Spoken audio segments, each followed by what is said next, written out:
Welcome to Flat Earth Debate, Uncut and After Show. I'm your host Nathan Oakley, and if you are new to this channel, or you've not done so already, then be sure to subscribe, hit the bell notification icon and join button if you'd like to become a Nathan Oakley 1980 channel member and keep up to date with the Flat Earth Debate. If you would like to support the channel, there is a super chat that runs alongside each of these shows while they premiere, and there's also a PayPal, Patreon and crypto link in the info box below this video. Also below this video, you can get £50 for swapping your UK electricity supplier to Octopus Energy. Speaking of Patreons, I'm going to do a quick shout out to all of you who do support me on Patreon. So a massive shout out of thanks and appreciation to Michael Kahn, Patrick Gunnels, Banter, Will Brax, Mel B. Styles, Troy Shuker, Bose Nail, Samson, Maris, Mobile Max 777, Neo the One, Lost Cat FE, Rob W, Open Minded, Reese Pound, Del West Watson, Mike, Muted, Dick Earth Skeptic, Maria Neelands, Unbelievable Productions, Blue Ridge Ranger, Rob H, The Real Gabster, Windrider, Liam Nedrick Jr., Abraham Mohammed, Naibai, Adrian Quintana, Skeptic936, Life is Short, Fireball X, TheFlatEarthChannel.com, Texas Mike, Edwin Johnson, and David Wayne Foster. So another massive thank you to all of you for supporting me on Patreon. Now I'll hand over to whoever is in Discord and Google so you can enjoy their conversation while I set up for today's live show. We'll be today in Baltimore right now. Was it a good trip? Not since the hat went on the bed. It's not been. If you mention that hat one more time, Neil. What the heck? The 10th man didn't hear it. That's why my wife was saying, "Where's 10th man?" Because she knows you're Christian and you get all over me for claiming that a hat on the bed could cause bad luck. A hat on the bed. I don't know why Nathan's getting so mad. I seen it in a movie and it was a good movie. It's funny. Don't But trigger Nathan. Don't trigger Nathan with hats. He wears them. It's nothing to do with Anyway. the hat. It's everything to do with the correlative bad luck that you're ascribing to this totally non sequitur event of a hat being on a bed. Nathan likes to joke, but he doesn't like to joke when there's a fallacy possibility involved in it. Who cares? Listen, I'm telling you, I'm here. I'm witnessing it. Since that freaking hat went on the bed, things have gone wrong. My luggage went flying off my car onto the highway at 80 miles an hour. I watched in the rearview mirror bouncing over cars. And every time I wear this particular pair of socks, my favourite baseball team always wins. Every time I wear them. Is that the Red Sox? It is. It's the Red Sox. How did you know? I love it. I love it. So when I get the luggage tent, right, I say to my middle son, because I still hear something like flapping, like vibrating. That's the sound that it made when the luggage went flying off. Yeah. So I said, Josiah, just look out the window and see if there's maybe one of the flaps is hitting and making this crazy noise. So he looks out the window and he doesn't see nothing. It starts again. And I say, Josiah, go look out the window again. I was about to say, but hold your glasses. And I didn't get it out in time. And I hear, oh no, the glasses go flying off the highway. So now I got to pull over again. Now, doing 80 miles an hour, you go pretty far from where the glasses flew off. So I'm walking back. I get within 10 feet to where they were, but I didn't see them. But I hear, and I hear glass shattering. The car that was coming, just as I was about to get there, ran him over. You have the most interesting vacation stories I've heard in a long time. Everything was fine till that damn hat went on the bed. Hey, good morning, everyone. Good morning. Morning. I just thought about something, like it just came across my mind just now. Wouldn't fireworks be considered like a globe killer too? There'd be like a spontaneous projectile, basically like a bullet that explodes in one spot, and then if this this thing was spinning, when they like end up somewhere else as it was going. I've no idea what you're talking about. You have to explain better. I get it. I Okay. understand what he's saying. ahead. You want me to do it, or you want to do it again? No, you go ahead. If you understood what he was on about. Okay. I No, can. yeah, you go He's- ahead, Sam. Yeah, he's saying if you go to a fireworks show, at least this is what I'm understanding, and say it's an hour show where they're going to shoot off an hour's worth of fireworks. Well, the first one that goes up explodes at a certain position to where you are and in the sky. After an hour, they're still exploding in that same place. And instead of the Earth revolving, turning, as they say, it would be across the sky an hour later somewhere else. So it should have a streak of the smoke being like a wider path rather than the same place each time. Okay, I can only see that working if it was a completely calm night. And what you're saying is after each fireworks detonate, because obviously it's only in the air for a couple of seconds, like most of the examples they make with Coriolis. But the smoke itself, once it's gone bang, should be drifting away, right? It's in that particular position on a calm night if there's no wind. If you claim to be turning underneath it, then you'd see a long streak always. Yeah, the smoke Yeah, does. something in that sense. Hold on a second, 10th. What? Say again. Go ahead. From Discord. Or don't.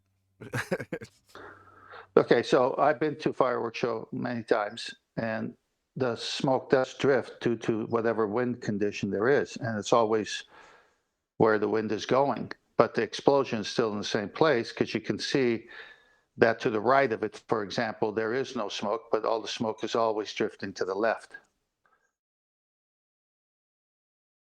Sure, we'd see drift if there was Coriolis, is the point. Indeed, we would. We don't, because there isn't any.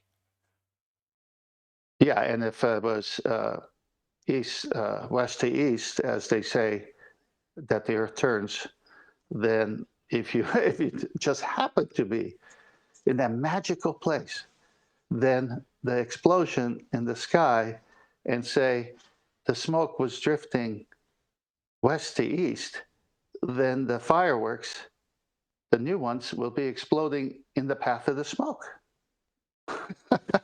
Yeah, So that sound like Neil that's deGrasse true Tyson there because with the magical. upon the fireworks like actual taking off, it takes a few seconds before it actually explodes. So it shouldn't explode right above where it just shot up from. Yeah, well, they very rarely do. They've always got a slight curve to their path. But it doesn't. I wouldn't say the firework itself is a great example because, if anything, they would use those examples and say, look, the firework always drifts, and just claim it does because it's only in the air for a couple of seconds. But I wouldn't say the Yeah, fireworks. that's true. Even though the drift should be way more significant than what it actually is. Which is going to give you a more significant drift? A firework for 2 or 3 seconds, or an aeroplane for 2 or 3 hours? The one that would give you the more significant drift is the aeroplane, not the. But that's why they use a bullet, because it's only in the air for a couple of seconds. Well, that's where they don't understand. They're opening up themselves for failure, because if they're going to say it happens over a couple of seconds, it's got to really happen over a couple of hours or 4 or 5 hour flight. But they don't seem to understand that. Yeah, the thing I need to start harping on about more than anything to the people on our own side is that when you give that example and explain how we don't see drift, most people get that. You know, they've heard a cannonball example where a guy fires a cannonball in the air and it lands in the barrel of the cannon.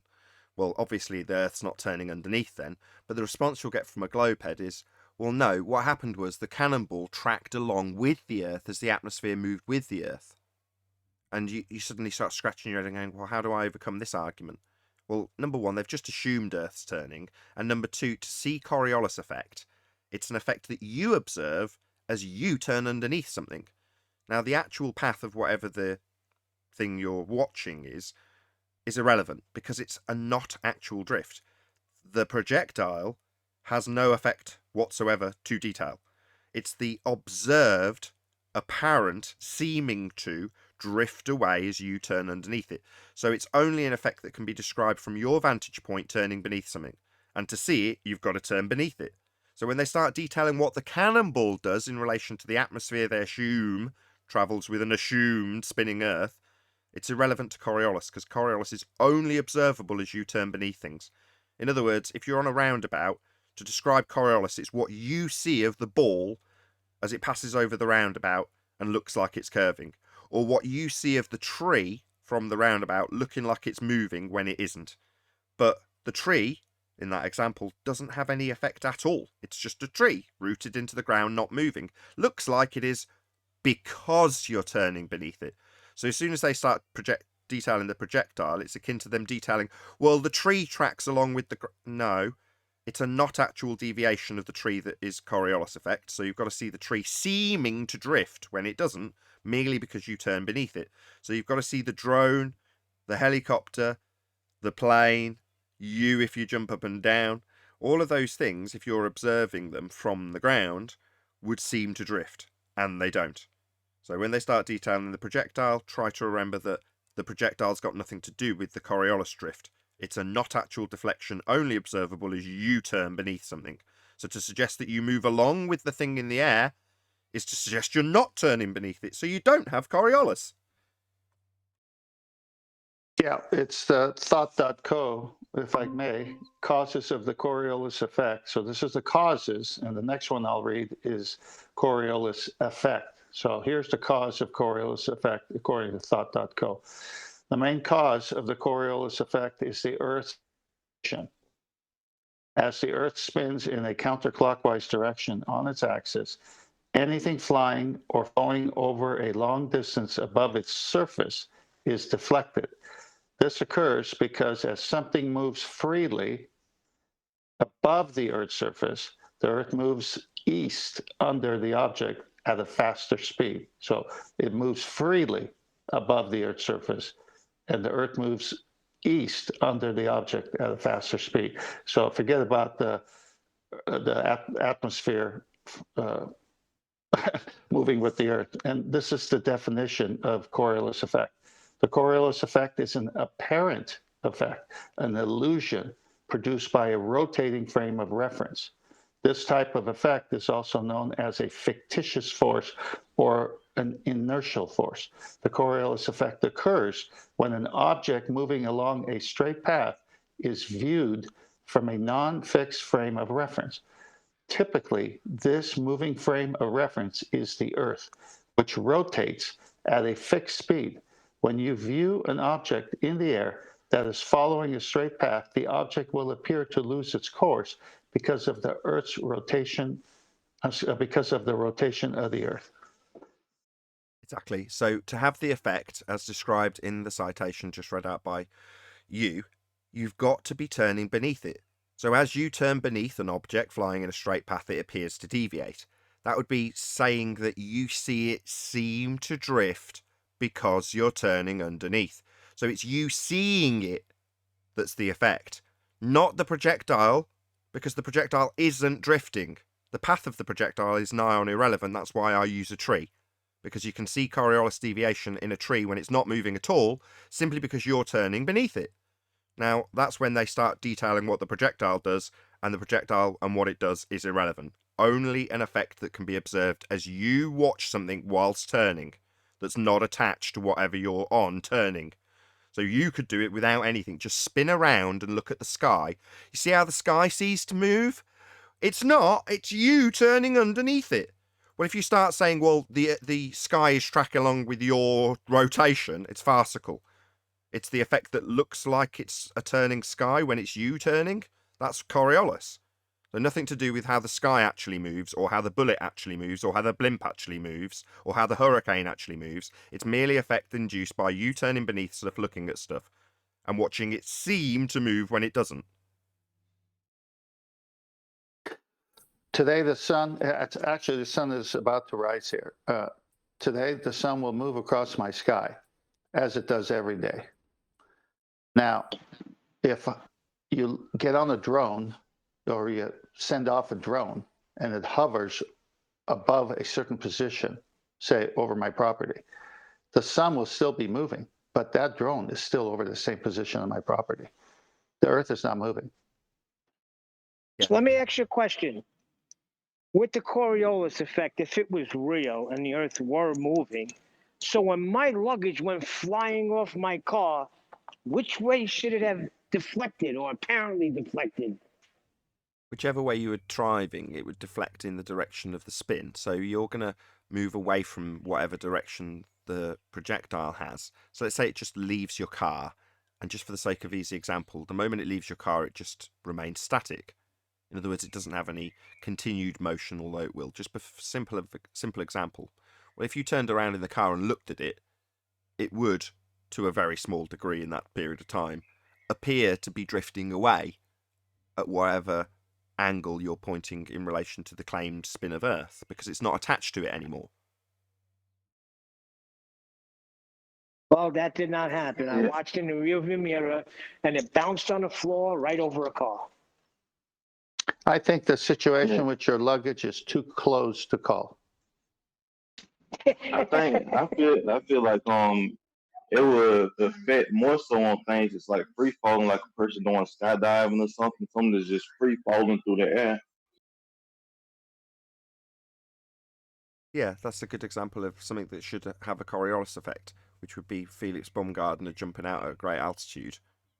Now, Coriolis is the effect of you looking at him from the ground with a camera and seeing him seem to drift away from your position towards the ocean as he falls through the sky, till eventually he lands in the ocean and you've had to twist your camera all the way to the whatever, left or right, depending on which way you're pointing, relative to your direction, right? As he drifts away, with the earth turning beneath him, you're observing him fall towards the ground and seem to drift away as he does so. Said nobody who watched it, because he didn't drift away. He just went straight back down. He landed, what, within a mile of where he took off from?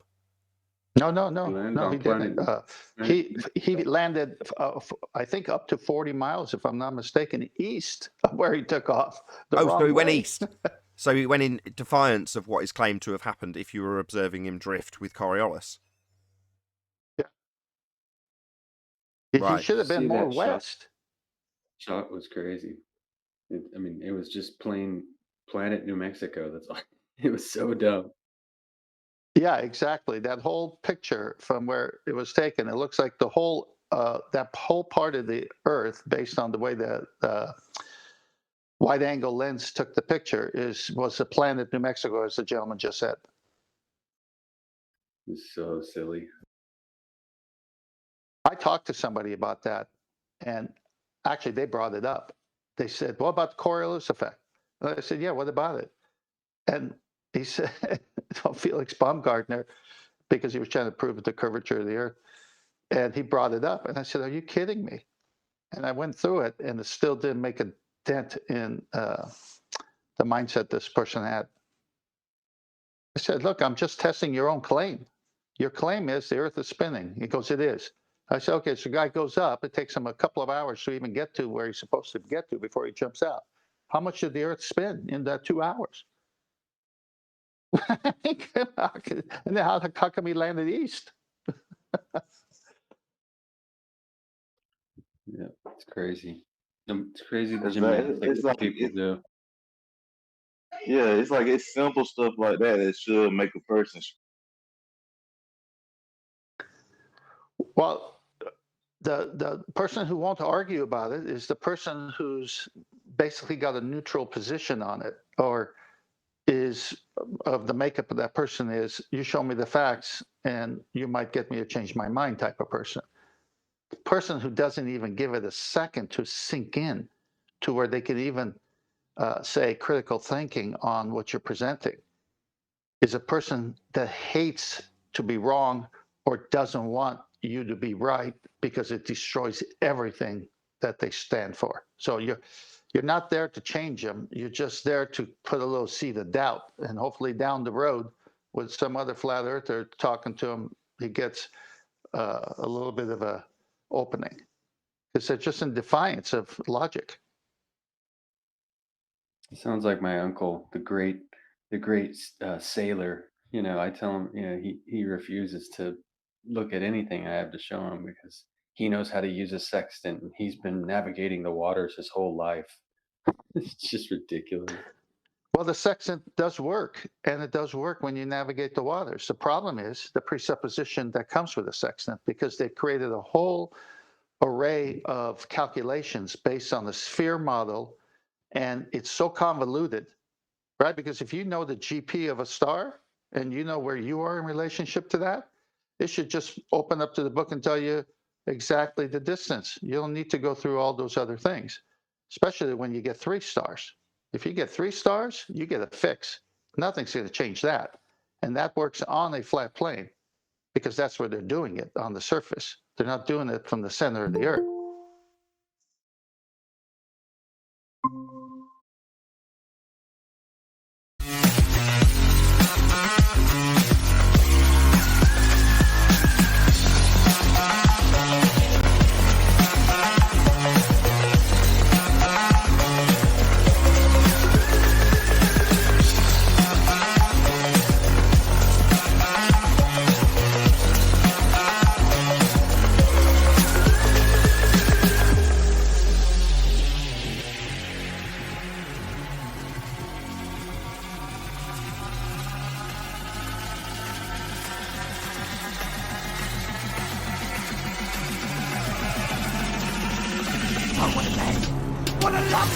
Welcome to Flat Earth Debate Live. I'm your host Nathan Oakley, and if you are new to this channel, or you've not done so already, then be sure to subscribe, hit the bell notification icon and join button if you'd like to become a Nathan Oakley 1980 channel member and keep up to date with the Flat Earth Debate. If you would like to support the channel, there is a super chat that runs alongside each of these shows while they are live, and there's also a PayPal, Patreon and crypto link in the info box below the video. Also below this video, you can get £50 for swapping your UK electricity supplier to Octopus Energy. Most importantly, if you'd like to join the discussion, simply mute the page you are currently watching, then click the link in the info box below this video to join the panel and express your views on the nature of Earth. If you do join, please don't swear. If you do, you'll be ejected, and if you are, please don't try to rejoin the stream using sock accounts. You'll be warmly welcomed back on the next stream. Please also share the show on social media. Sharing the show obviously increases the live audience, but this in turn increases the chances of a more diverse panel, so please share the show on Facebook and Twitter. One last time, if you're new to the channel or you've not done so already, then be sure to subscribe, hit the bell notification icon and join button to keep up to date with the Flat Earth Debate. Now, we are joined by Father of a Stolen Child, 10th Man, Neil, Arwin, and a whole bunch of people in Discord, so welcome one and all. Good morning, everybody. Hello. Hey, good morning. Good morning. Good to be here. Good to have you all. Any evidence of a physical geometric sphere edge horizon, formerly known as Earth curvature? Nothing from Discord, no ballers? Loads. I'm just Nothing hustling them here. all off mute.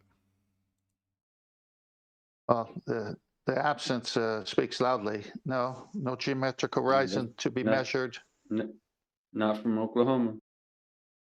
You know, they say it's there. They say they've seen it to measure it, but they can't see it to measure it. They say both sides of the argument. So I don't understand how someone could say it was seen, but then they say at the same time it's not seen.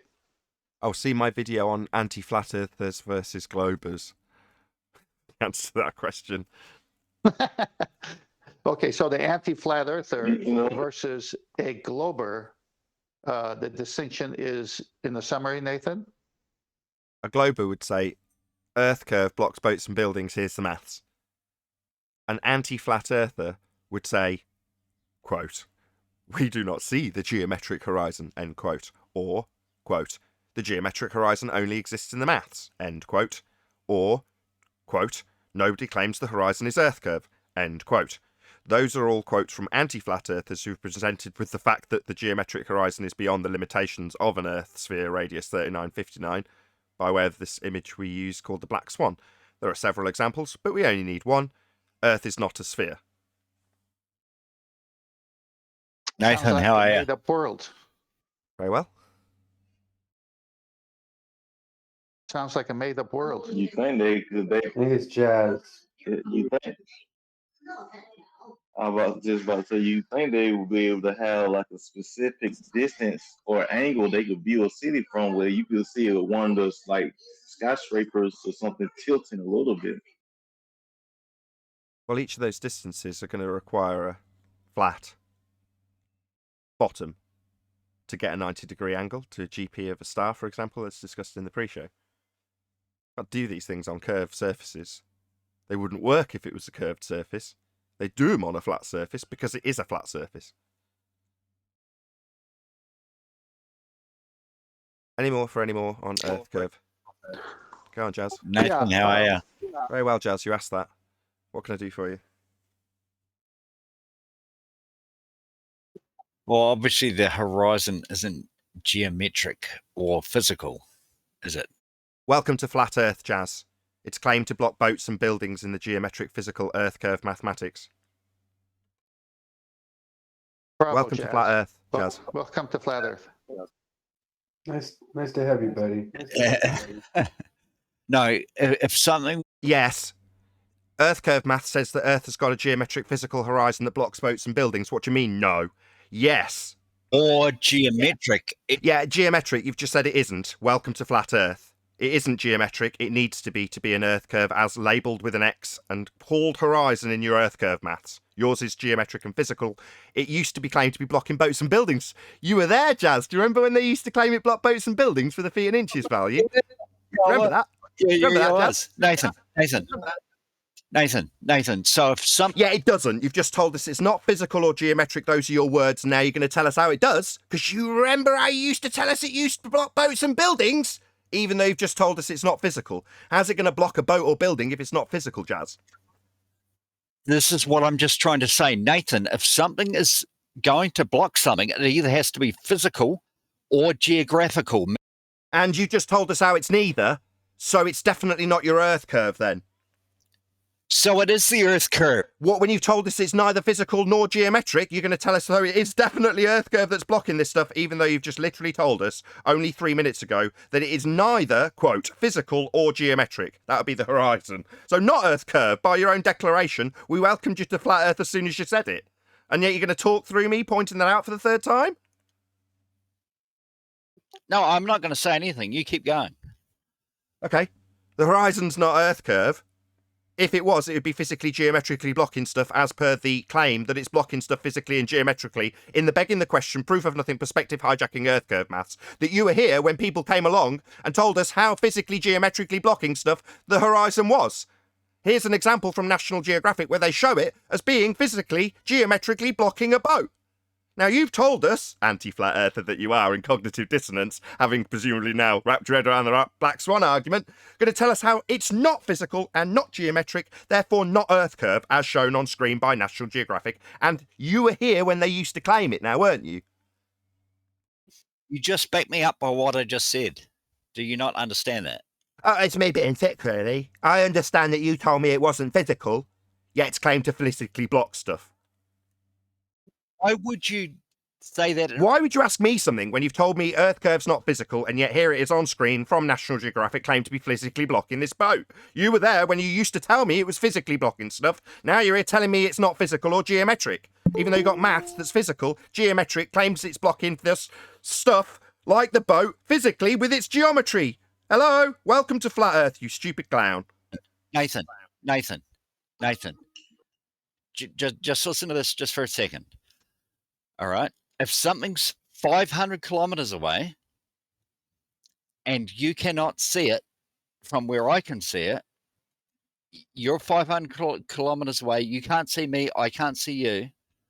Is that a physical thing blocking us?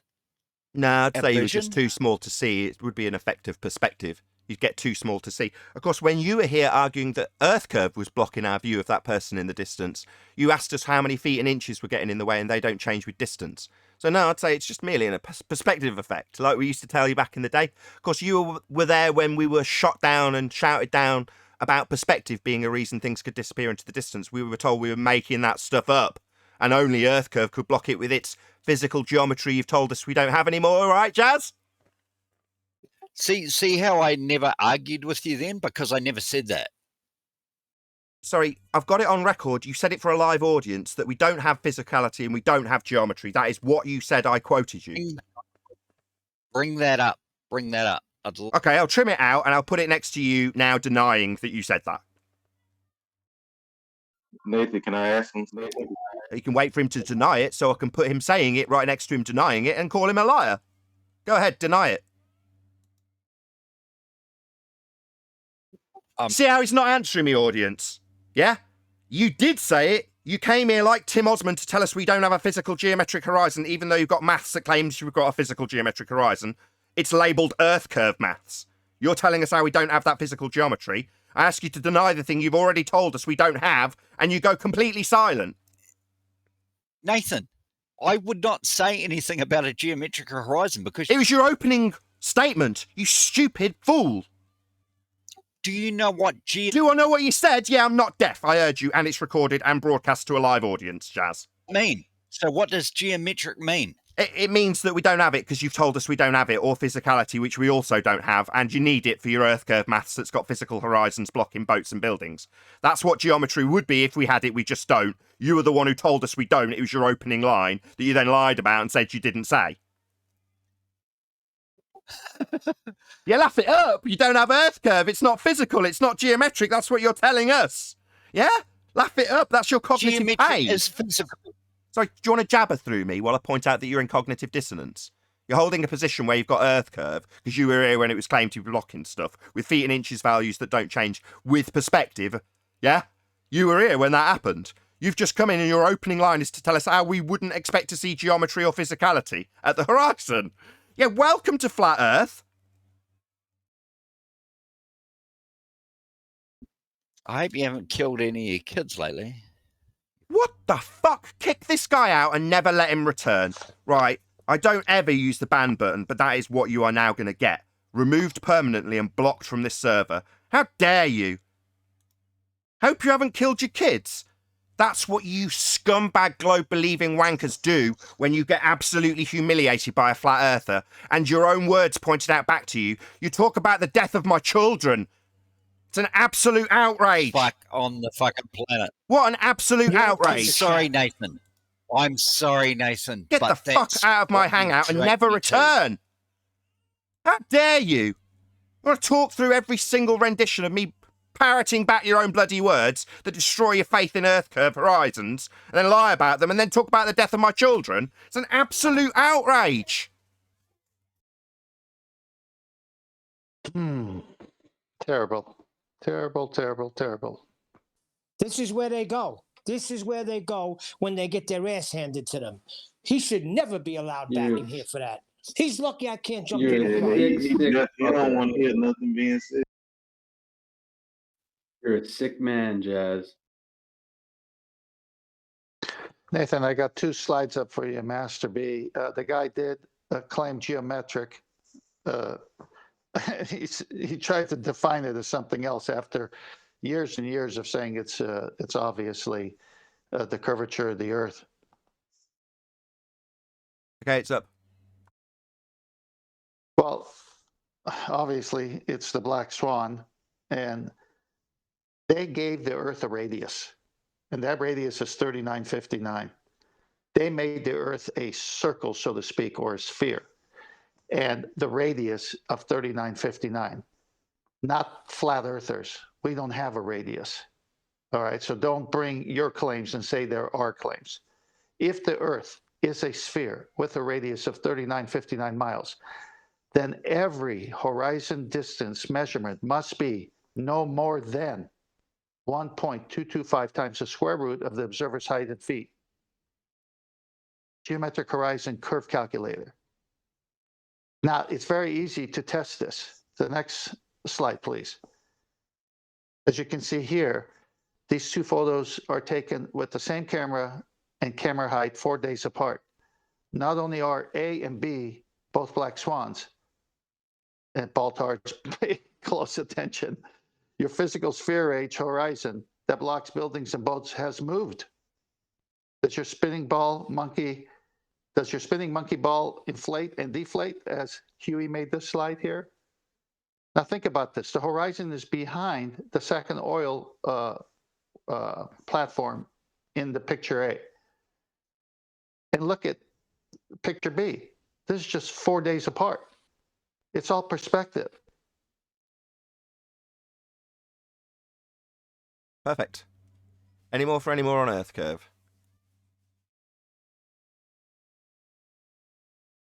I'm going to say something about their white swan argument to the black swan. Okay, Paul and Stagoli, go ahead. Well, I was just going to say all that is affirming the consequent whenever they try to show a picture and say, see, it looks like it's a geometric obstruction today. That's correct. But and then when a try to modus, formulate it. yeah, when your modus tollens fails, it becomes an affirming the consequent. If Earth's a sphere radius 3959, then we'll have a physical geometric sphere edge for a horizon blocking boats and buildings. We have a physical geometric sphere edge for a horizon blocking boats and buildings, therefore the Earth's a sphere. Yes, absolutely, it's an affirming the consequent form of logical fallacy when they presented Earth curve maths with their begging the question proof of nothing perspective hijacking Earth curve calculator. Well, when they do that, they just affirm the consequent for their begging the question fallacy P statement that Earth's a sphere radius 3959, a la their maths, therefore we'll see an obstruction at the horizon at whatever distance the math says. And we do see an obstruction at the horizon at whatever distance it's claimed to be. Oh, it doesn't quite match. Refraction. But therefore Earth's a sphere. Affirming the consequent formal logical fallacy. Correct. Well, I never thought I would hear people who have a geometric religion say that the horizon is neither physical nor geometric. But they're correct. That's a statement of fact.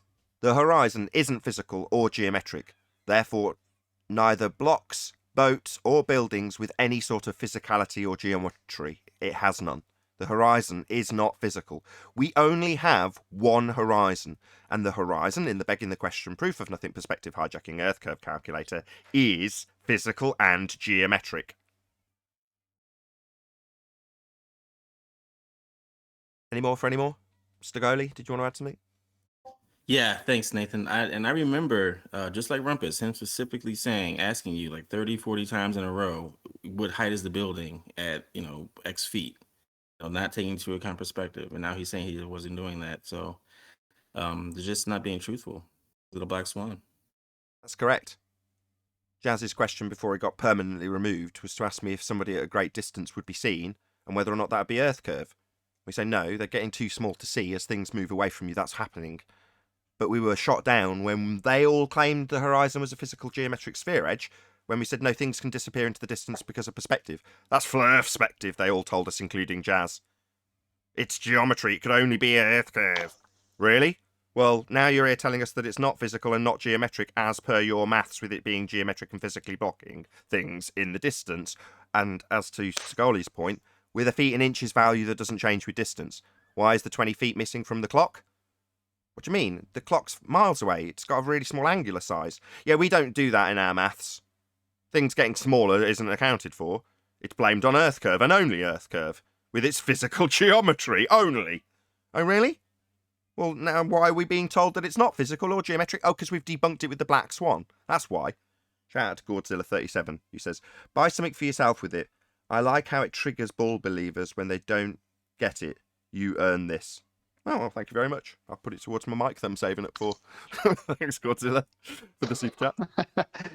Nathan, Yeah. before we move on, I think the biggest thing is the biggest thing is how all these structures continue to be 90 degrees relative to you when they're supposed to have this significant amount of obstruction, meaning that it's supposed to be a big decline. So there should be a tilt somewhere. Like it shouldn't just be standing straight up. If there's this obstruction represents the Earth curve, and Earth curve means to them means level is following along the Earth curve. Yeah. In spite of the fact that when level is used to actually measure anything, it's actually taken as being what it is, which is level and not curved. Nathan, Merriam-Webster defines geometry, a branch of mathematics that deals with the measurement properties and relationships of points, lines, angles, surfaces, and solids. What's that I hear? It's not physical. Oh, right. Yeah. Strange how we were told it was Earth curve blocking this stuff in the distance. Not anymore, though, eh? Yeah, we know. It's not. It's flat. Perspective is real. Let's move on. Any evidence of axial rotation of the Earth-based variety? No, but it's good to know that they are catching up. A little behind, but they're catching up.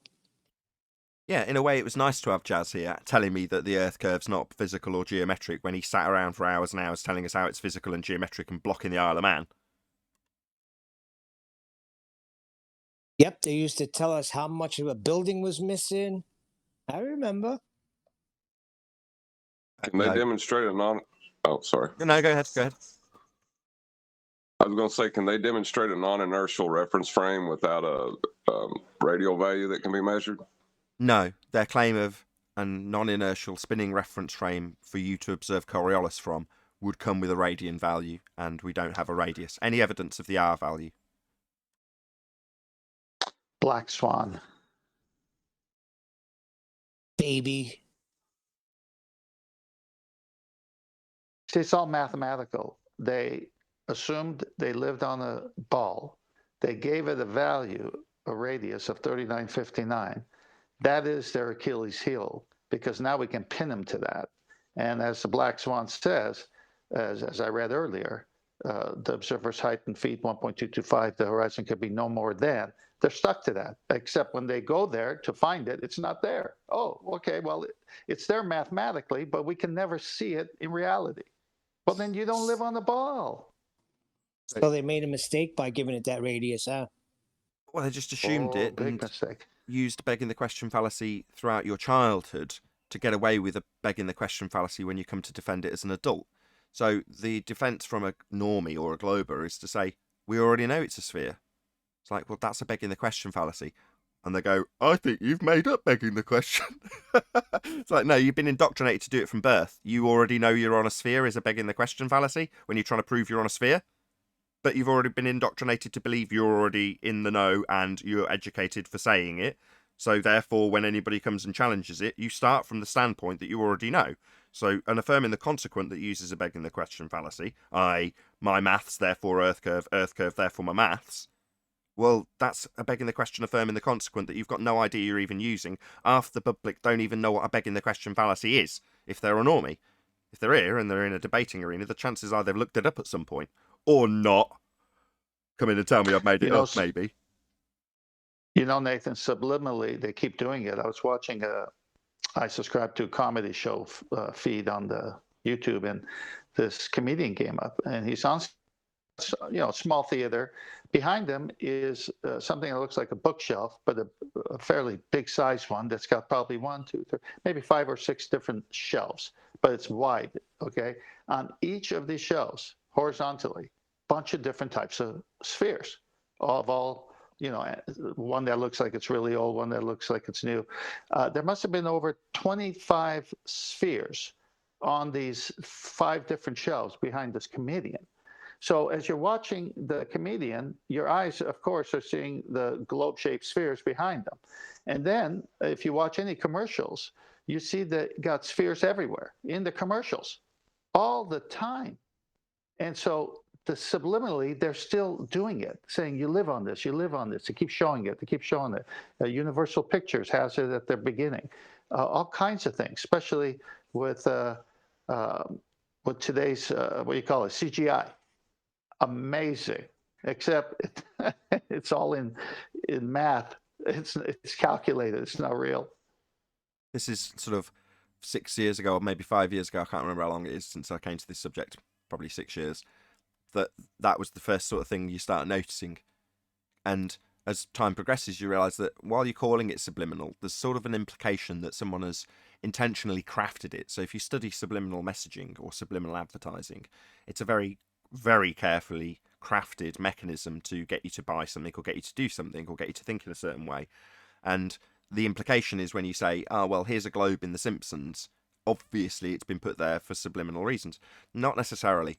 Because of what I stated earlier, which is to say that we've been indoctrinated from birth to accept the begging the question fallacy that we already know we're on a sphere when we haven't proved it to ourselves and the evidence shows to be contrary to that.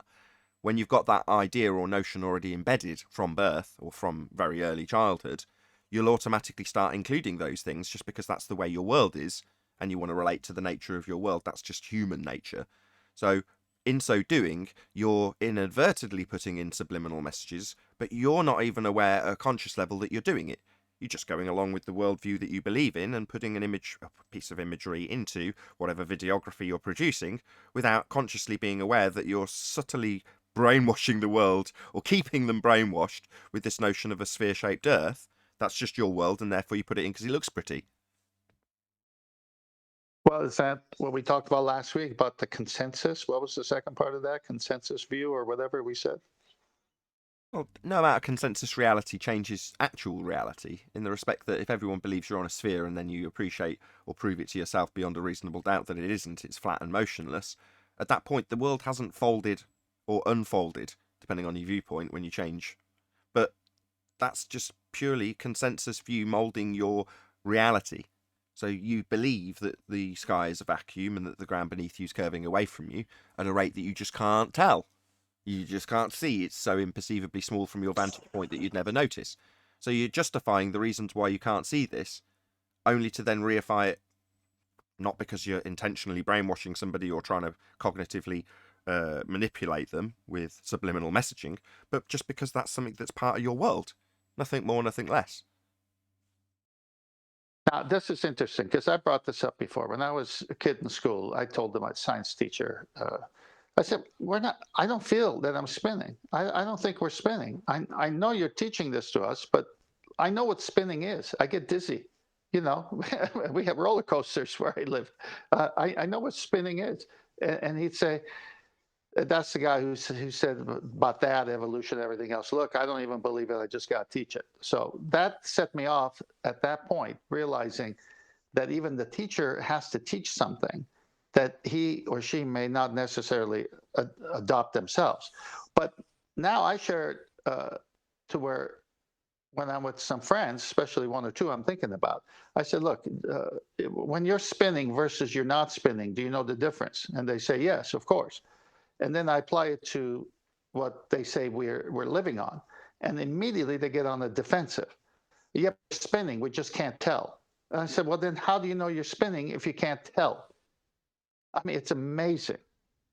Yeah, because they've already gone through this. When Chocolate describes it, he's not here to back me up on this, but when Chocolate describes having these cognitive battles when you're a kid, swinging the bucket around above your head, going, well, the bucket needs a bottom on it to keep the water in. I don't get it. It doesn't make any sense. Somehow, you've overcome that cognitive pain or that cognitive dissonance and given yourself a workaround. And it doesn't quite function correctly. It functions to put it into the back of your mind and not concern yourself with it. But whenever it comes back up, there's a certain amount of that cognitive dissonance that resurfaces. That's why they get stroppy with you. Because as a kid, he might have rationalised it. It's like when people go through trauma and suppress it. Then you bring it up and suddenly it all comes to the surface again. Well, that's what it is. It's literally the trauma of trying to cognitively wrap your head around something that makes no sense when you're a kid, knowing that the world around you understands it better than you do, to your assumption. You think everyone around you knows better and understands it. You just don't, but it's okay because everyone else does as more intelligent people than you. So being challenged by it just brings all of those emotions, fears, concerns, cognitive dissonance. It all comes back to the surface, and you get the person turning into that little brat right before your very eyes.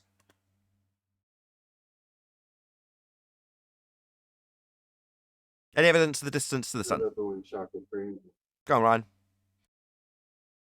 Oh, I'm sorry about that. I was just gonna say I was replying. Can't to hear what you. said about Miles away that from your I love mic it or when he something. brings up the- I can't hear you. You're muttering or something. You're too far from your mic.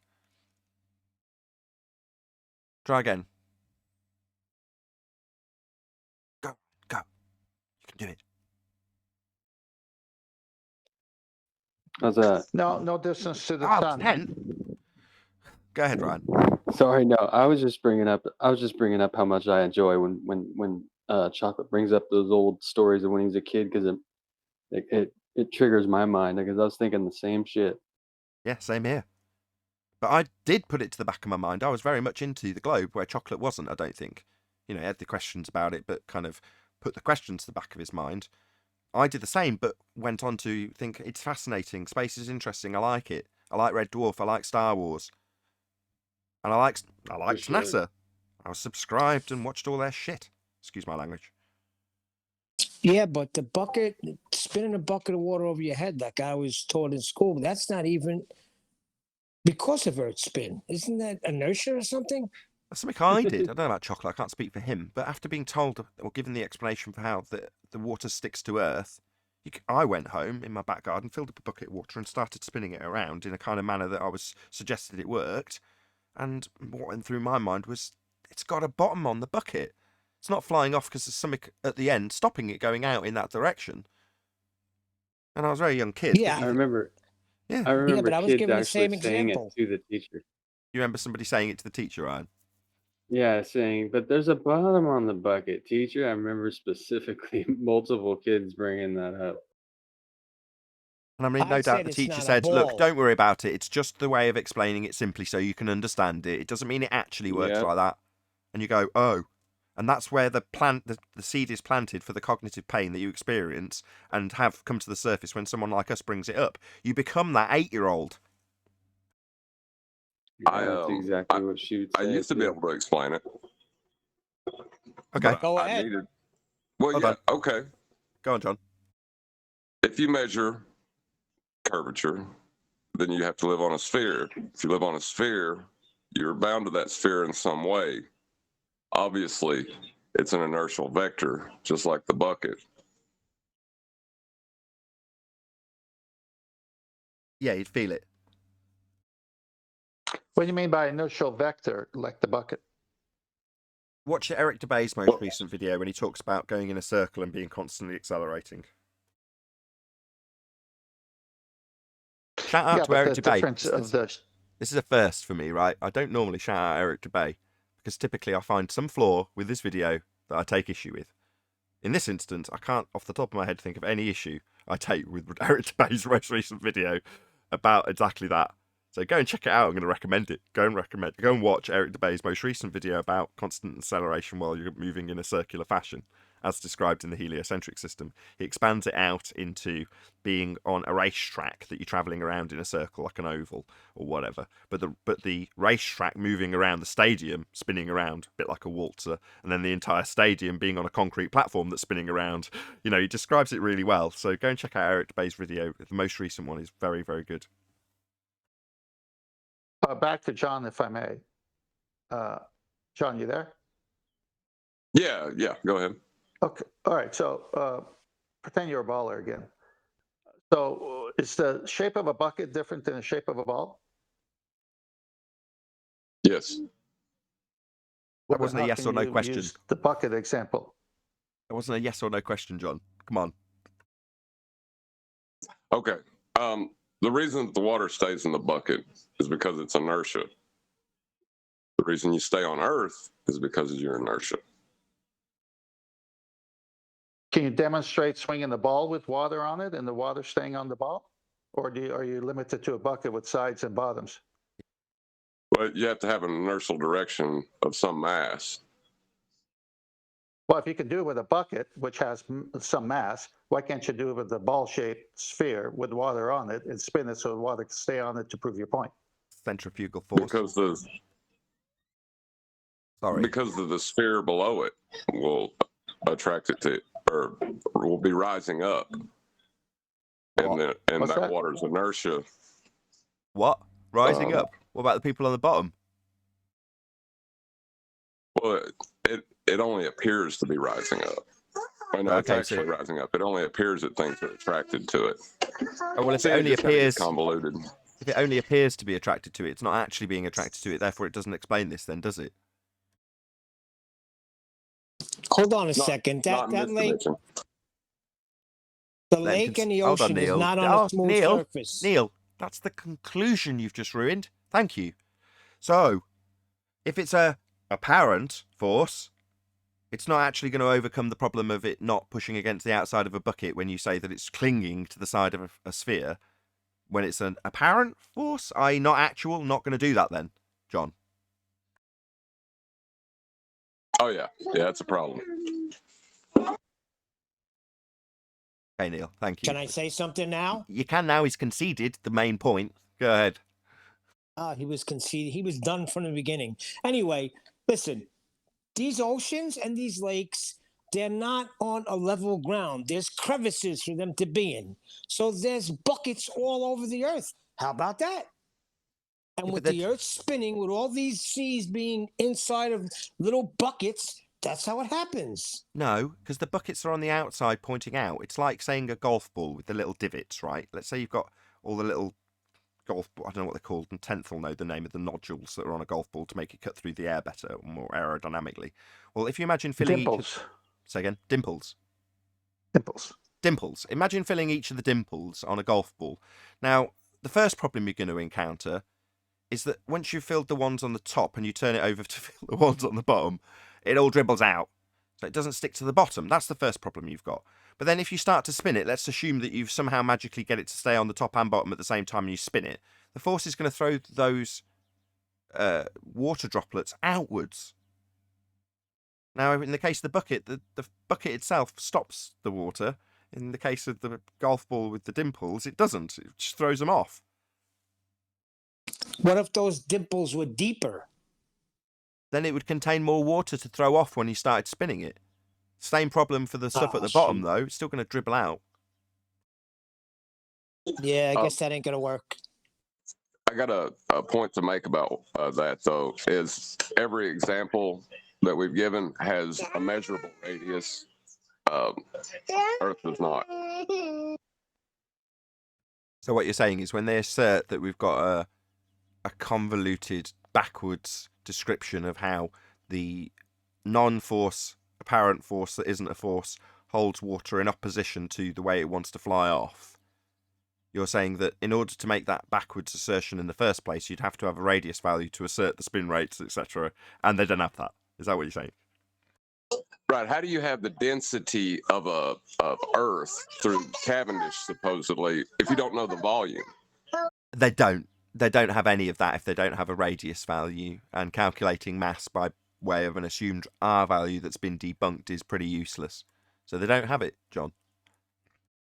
Yeah, that's what, yeah, right. R is essential. And they don't have R anymore. It's dead. We've killed it. Black Swan. Bye-bye. Globe religion over. What's the result if you want to remain on the globe or retain your globe faith? Well, you'll come here, having formally told us how much Earth curve physically blocks boats and buildings with a feet and inches value, to tell us that it's not physical or geometric. That's what happens when you understand the Black Swan argument but want to retain a globe faith. You'll then relinquish all notions of globe edge horizons blocking boats and buildings with feet and inches value in favour of telling us that we don't see geometry and that the horizon's not physical. That's what you'll do. And we'll welcome you to Flat Earth. And also Einstein's equations for a universe with one mass in it, they lost that mass as well because that's claimed to be Earth or whatever object you're pointing at. But that's where they claim to validate that. So they lost their M1 value and the M2 value in Newtonian. They've lost their Newtonian M1 and M2 in terms of the single mass when it's asserted through the field equations of Einstein. When they're asserting it with the mass of Earth, they'd need a radius value to derive it in the first instance, and they don't have that either. To do their pseudo-geometry, that would be geometry in a pseudo-four-space environment we don't inhabit. Yeah, they don't have an R value for that either. It's crumbling all around them, John. And at first, we were like, what else can we link the R value to? And over time, it's becoming more and more rapid, right? The floodgates have opened, the dams have been destroyed, the levees have broken, and all the water's gushing out quicker and quicker as we highlight every last detail that fails on its arse because they've lost the R value.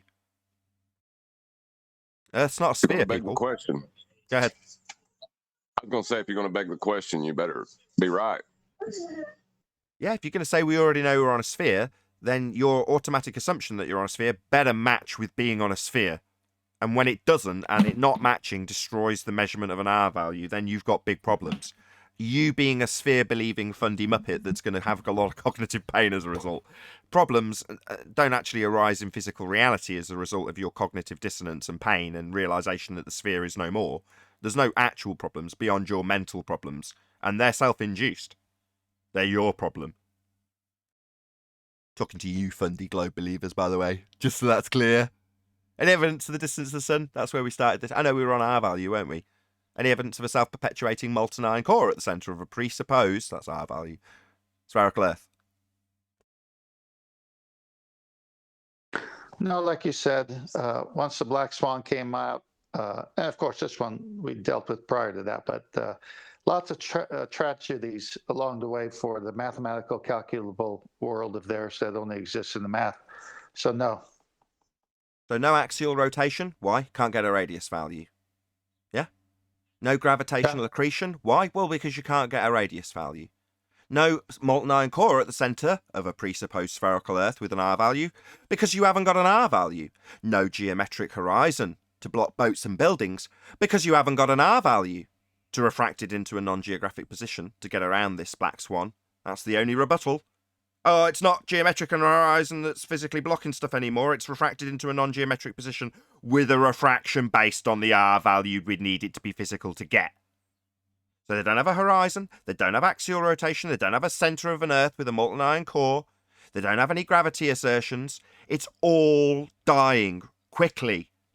Your globe faith is crumbling around you, fundies. Better get used to it, because it's going to get worse. Well, they still only got one thing, at least. They got abstract math and calculations. And pictures from Narnia.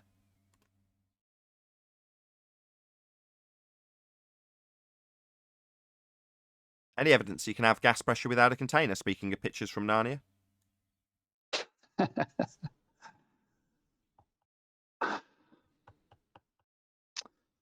One of the best questions ever asked. 111 people watching this live show. Smash that share button. Don't get any promotion elsewhere, so it's all down to you guys to share this show and increase the popularity. Also, don't be scared of the like button. Smash that like button. What's it mean for atmospheric law if there's no sphere? Oh, yeah. Atmosphere's out the window as well. Sphere-shaped air, you say? Oh, what's the sphere? Oh, it's the sphere based on a radius value of an Earth that you've had debunked. Yeah, that's going to be unfortunate for when you beg the question of air in a sphere that's violating natural law, not filling a container. Oh, it's all falling by the wayside, fundies. The R value death was when we told you the Black Plague. It's going to slowly kill off faith in globe. Any scientific evidence of gravity?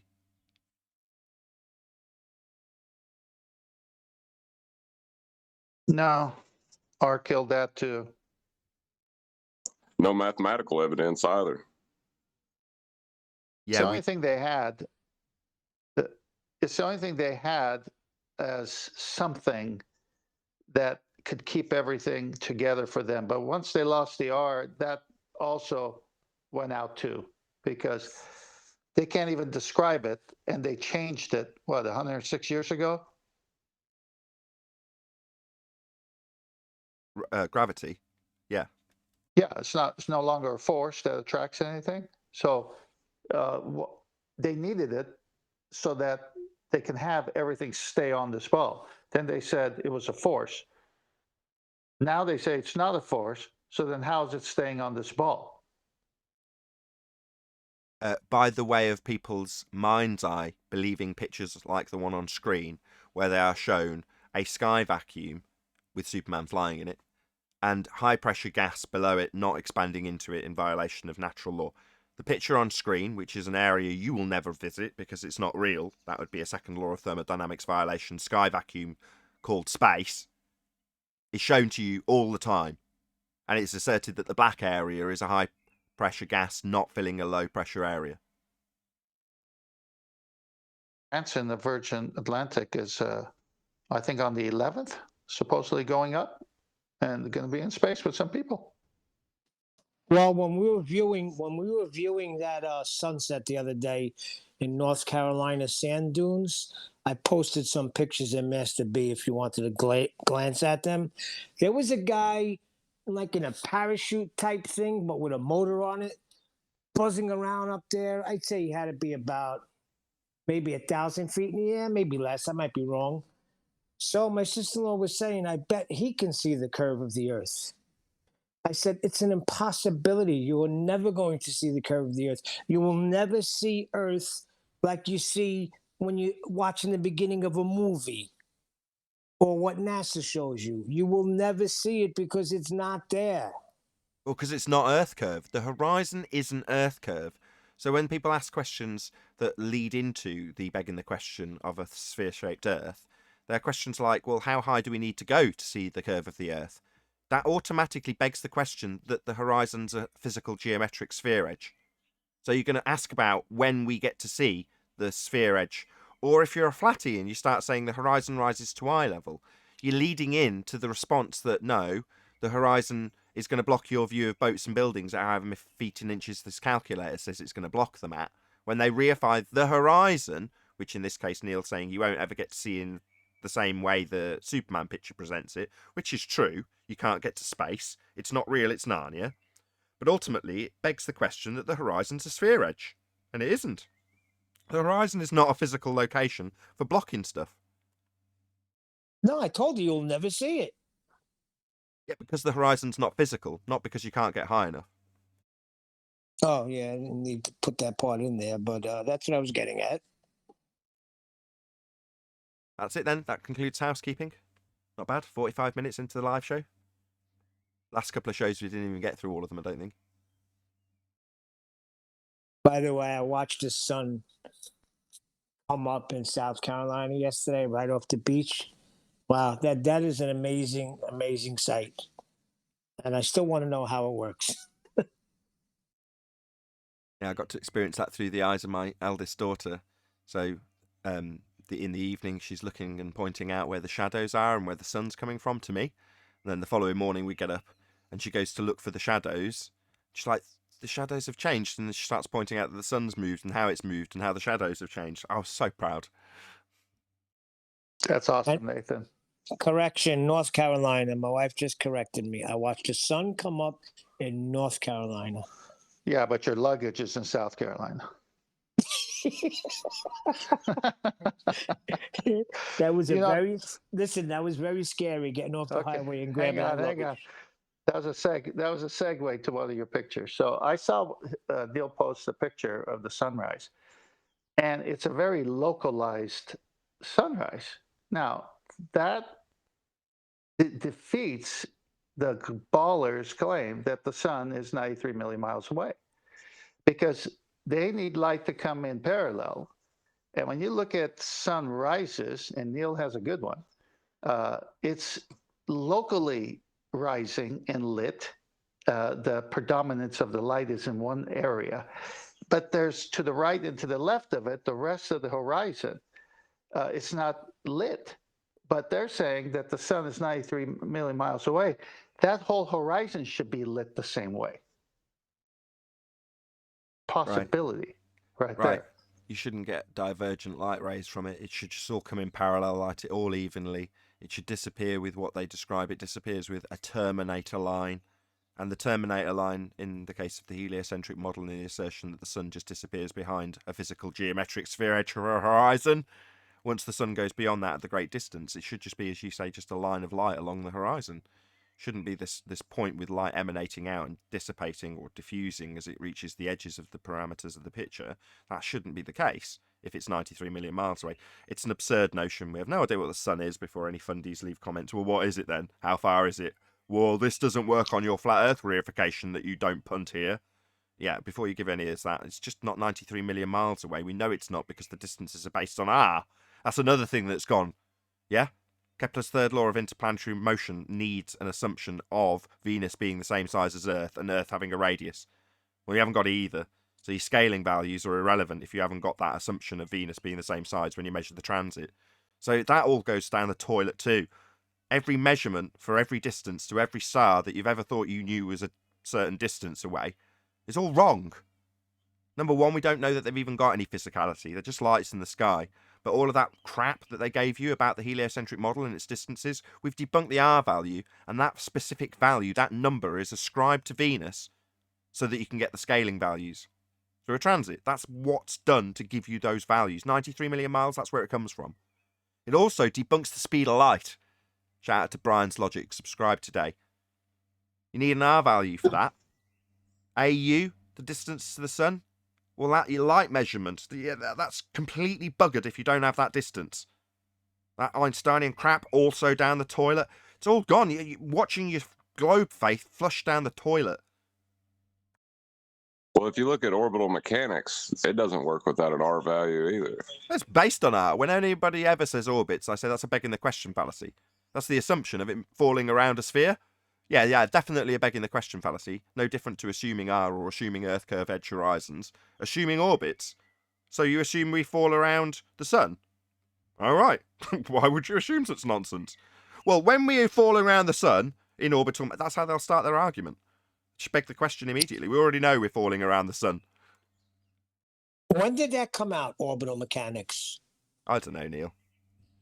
The heliocentric system, Well- we debate how long it's been around, don't we? So if I was to ascribe a value based on the historic information, I'd immediately start cringing.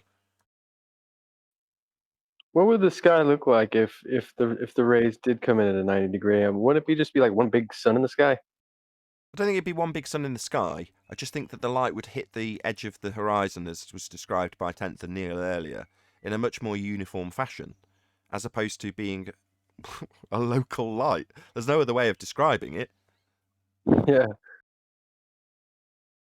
What is the horizon anyway? Like, what is it? Well, it can be made up of all sorts of different things depending on the circumstances that you're viewing it with. So you can have various different horizons that you can induce yourself. If you put your hand in front of your face, you can induce a horizon, right? But the horizon that we talk about, that's at the edge of your peripheral view, or the edge of your view, full stop, is the horizon, yeah? As opposed to, well, that top of the mountain is the point where the sky and ground meet. Well, in technical terms and literal terms, that's what the horizon is in that circumstance. However, when it's calculated to be the diffraction limit or the limitation of your view or the most limited angle to the deck when you're looking over it, those are the things that are asserted to, or formally asserted to be Earth curve edge horizons. Now, that's all gone down the toilet too since we actually debated about it, as is being pointed out by several people at the moment. Hold on a second.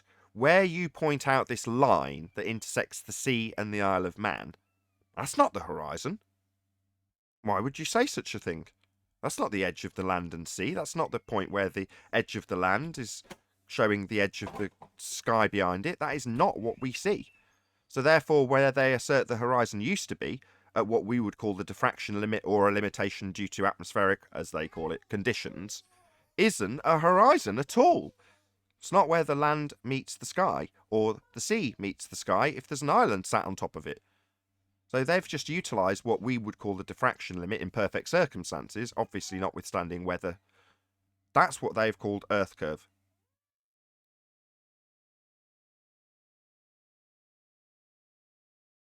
Is it the diffraction limit of the human eye or the diffraction limit of a specific instrument that they used to calculate with? Whatever you're viewing it with. So if you've got the limitation of an aperture in a camera, and then, yeah, you're not going to see something into the distance getting smaller when it's presented in 2D form on a photograph or on a digital image on a screen.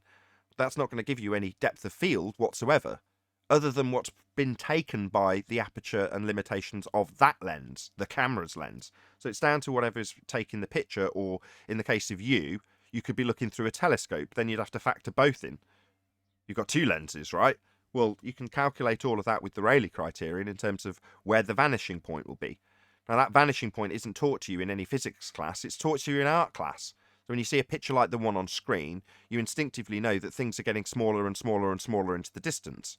Transpose that into what they ask you in Earth curve maths, and they'll ask you why a certain feet and inches value has gone from the bottom.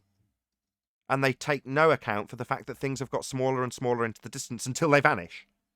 Well, why do they vanish? Well, let's ignore the perspective that we're seeing on screen and assert that at the end of this road, Earth curve's getting in the way of anything beyond it. And I'll ask you how a 2-foot wall that's missing a foot of it beyond these trees, there's a little 2-foot wall along the edge of the road, why can't you see the bottom foot of it? And I go, well, because it's too small. And they go, no, it's definitely Earth curve that's getting in the way. Forget the fact that stuff's getting smaller. We only ask you about the feet and inches value of the wall, and if it was running the full length of the road, you'd see it getting smaller and smaller and smaller and smaller and smaller until it disappeared. But then it's nothing to do with it in terms of its angular size, because it's always going to be 2 feet, right? So they can say when it got too small to see, it's still 2 feet. So when there's a foot missing, it's like, yeah, but a foot close to you in the foreground's massive. It could take up half the frame. If it was in front of the lens, it could block the entire picture. But when it's in the distance, it's teeny tiny and can disappear. But they just call that Earth curve. A physical obstruction that they'll take you to Earth curve maths and show you where the physical obstruction blocks the bottom of a wall with a feet and inches value that doesn't change with distance.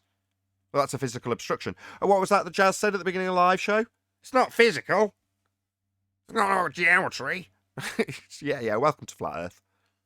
We know. Hey, Nathan, I got Nathan, I got 3 slides for you, Master B. Okie doke, they're up. Go to the one. Go to the last one with the sun and the earth with the rays coming in parallel. Do you see that? Yep. Okay, we'll start with that. All right, so this is the way they say it is, and this is the way they need it to be. But this is not the way it actually is, because when you're navigating with a sextant, the nautical almanac's already preset center of the earth, center of the sun. But when you're doing the sextant reading, you're getting the lower limb or the upper limb of the sun, not the semi-diameter, because you can't look into the sun directly. And so they got mathematics in there that eventually tell the navigator that what you actually measured after you go through the calculations is the center of the sun to the center of the earth. And that's what they need. So I'm going to prove the fastest way to kill the globe is the sunlight. So they need the sunlight to come in parallel because it doesn't work unless it does. Second picture. What does the title say there? Does light come in at funny angles or parallel lines? What do you see here, folks? Is that parallel? Every picture, and there's thousands of them. I've posted hundreds here before. It's all divergent. So when you're on the surface of the earth, you're getting these kinds of rays.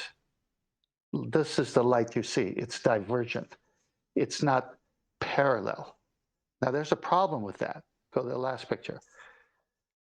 This is a great image from an old video. Those 3 lines coming in from the sun are parallel. One, they needed to hit the center of the earth, the radius, celestial horizon. You see the angle formed there. They need that corresponding angle at the surface. So that surface would be the guy with a sextant on the boat. They also need that same corresponding angle for an airplane using a bubble sextant, where there's a level on it to where that's how they get their bubble. If the sun does not come in parallel as depicted here, those 3 yellow lines, it's over for them because you can't have the corresponding angle from the surface or the airplane to match the radius, the center of the earth. We saw how the sunlight comes in. It's divergent. Just the sunlight destroys the globe model. Bye-bye globe, year of the sextant, 2021. You can hear that presentation in a bit more detail when it's up against a fundy. I've trimmed it out and then even did a short for the first time. I didn't really want to do any shorts, but I thought that's worthy of me actually going out to the effort of figuring out badly how to rotate it, which you can't do on an iPad. So if you're listening, Apple, I know you all watch the show. Be nice to actually be able to edit a YouTube Shorts video on an iPad, but you can't. You have to do a massive workaround and it looks crap at the end. Anyway, even though it did look pretty rubbish at the end, I managed to cobble together a shorts called The Sextant Proves Earth is Flat. And each of these angles that you're measuring along circles of equal altitude and gathering up the angle to whatever you're measuring, if these were lines to 3 different stars instead of one sun in the example, well, all 3 of these, can't really count the top, it's not overland, both of these would have a circle of equal altitude, and it would necessitate that by the fact that they're measuring it with a straight, level plane to get the angle in the first place. And then the distance to the GP, the position, the geographical position of the star, i.e. where it's over the land, could be thousands of miles away. And each circle that you draw out, so long as you've got a sextant to actually measure the 0 line towards the horizon on a flat surface to that star and to others, you can get a fix on a circle of equal altitude that's intersecting 2 others on an area that could be tens of thousands of miles, all flat. And it would only work doing it that way. You can't acquire this angle if the surface is curved. It doesn't give you one. It can't be done. Certainly wouldn't infer that a star that's geographical position is 1,000 miles away over there has got a level surface between you and it. It must, or it wouldn't work. So it can only be flat. And it's a much more concise description of how and why on that particular short, and the other 2 videos both titled same sort of thing, which is The Sextant Proves Earth is Flat, or Flat Earth Proof the Sextant. There's a 10-minute or 15-minute video, there's a 3-minute video, and there's a 60-second video. That's how much effort I've put into that particular clip. But 10th Man has spent the last 18 months slowly on each pre-show going through what he researched over the last couple of nights and saying, this is what I've figured out with the sextant. This is how a sextant works. This is what they're doing. This is how they describe it. Here's my citations. Here's my diagrams. And he's gone through it for a significant period of time, culminating in a fundy joining the show and saying, I kid you not, sextant can only work on a globe. Now, you throw these sorts of baseless assertions out when you haven't got someone like 10th Man on your panel who goes, oh, I'm afraid not, my friend. Actually, a very stone-cold flat earth proof you're talking about, and I'll tell you how.